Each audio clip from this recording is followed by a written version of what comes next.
Greetings, citizens, and welcome to the Hidden Dagger Inn. I'm your host, LP on you, and tonight we're diving into a hot topic, the node siege mechanics in our favorite future game, Ashes of Creation. Let's cut straight to the chase. Today isn't about the basic in node sieges, it's about the heated debate surrounding the current system. I've got some thoughts, and I'm eager to hear yours. But first, let's make sure we're all on the same page about how nodes work. Imagine a wilderness transforming before your eyes. It begins with nothing. As players gather and fight and build, a small expedition emerges. This evolves into a village within days, and with a bit more effort it becomes a bustling town. The journey from a bare patch of land to a thriving metropolis is pretty epic, filled with challenges, and it's this progression that's at the heart of our discussion tonight. The crux of my argument lies with the divine portals. There are 4 divine portals, and these are beacons for newcomers, inevitably causing the nearest nodes to level up at an astonishing pace. But here's the twist. Not everyone wants to join the fray at these hotspots. Some alliances have grander plans, opting for quieter nodes to craft their legacy, yet these strategic choices will come with a caveat. The first nodes to hit a certain milestone gain a period of invulnerability. Initially, this protection was limited, but now it extends across all stages, significantly impacting strategic decisions. This 1 week in itself is pretty much enough to get them to town stage, seeing as Intrepid says it will take many days. They didn't say 1 week, they said many days, which, if I'm assuming, would probably be around 6 days. This duration allows the newly elected mayor to organize and set their plans into motion.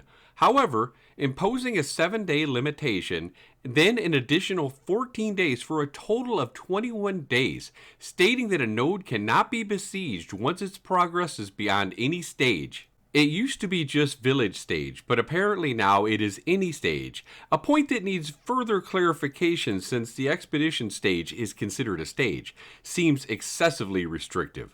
While I'm all for dynamic development of the world, it's essential that the growth is thoughtfully orchestrated rather than being left to the whims of transient players. These early contributors might leave, and yet their significant input into the nodes lingers.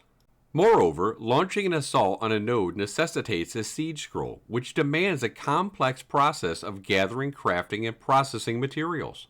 This preparation phase is anticipated to be a formidable challenge, and by the time Alpha 2 rolls around, these recipes will become common knowledge. Players will likely strategize meticulously for land conquest and prestige of becoming the most dominant node in that area. Won't rest till I've burned boy to the ground. I thought you wanted peace with... Should have listened to you. Peace is for the women and the weak. Empires are forged by war. And here's where I stumble. The idea of waiting 21 days to challenge a node just doesn't sit right with me. It's not the effort of obtaining a siege scroll that's daunting. It's the imposed downtime. This system, while intended to foster growth, might actually stifle the dynamic conflict and strategy that make our world so engaging. Consider the implications for a node that quickly becomes a metropolis. Should its status be a testament to its community strength and strategy, or merely its convenient location and early start? And what about the vassal system? It locks the nodes into a hierarchy that might not reflect the desires of its inhabitants. The spirit of competition and autonomy feels compromised. This conversation is crucial as we approach testing. Flexibility in these mechanics can pave the way for a world truly shaped by its players, encouraging early conflicts and strategic diversity without constraints of overly restrictive timetables. I'm all for a vibrant, player-driven world, but let's ensure it's one where strategy, ambition, and the skill determine success, not just timing and geography. Now you're saying, Peon, introducing monster coins into the mix raises an intriguing question. Can these monster coins be utilized against the node currently under protection? Furthermore, you could engage into guild warfare with the guilds that are predominantly in that node. It is a potential strategy.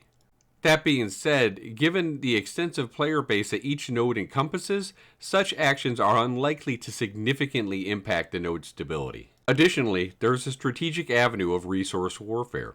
Systematically stripping a node of its essential resources, undermining its foundations with overt conflict. This tactic, though effective, seems to circumvent the spirit of direct competition between nodes. Wouldn't it be more straightforward and satisfying to allow nodes to confront each other directly with clear intentions and objectives?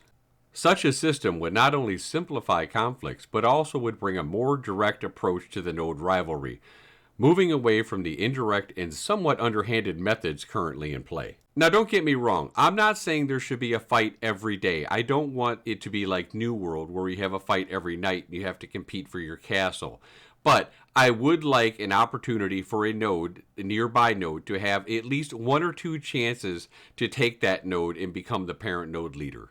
And that's before it reaches the city or metropolis stage, which has been said to be considerably harder to take on because they get more defensive properties added to them. What's your take? Agree? Disagree? Or somewhere in between? I want to hear it all. Drop your comments below and let's keep this conversation going. Let's make our voices of error be heard. If you're still watching this video, I'd like to say thank you. Also, if you enjoyed this video, please consider hitting that like and subscribe button, as it really helps me with the algorithm god since I'm a new channel. Also, if you just want to talk ashes, go to the link below and come to our Discord at the Hidden Dagger Inn and drop in and say hi. You can join the community, we'd love to have you. You can also catch me on Twitch TV, streaming Saturdays, every Saturday at 5 p.m. Central Standard Time, live on Twitch TV. Have a great day, Vera. Work complete.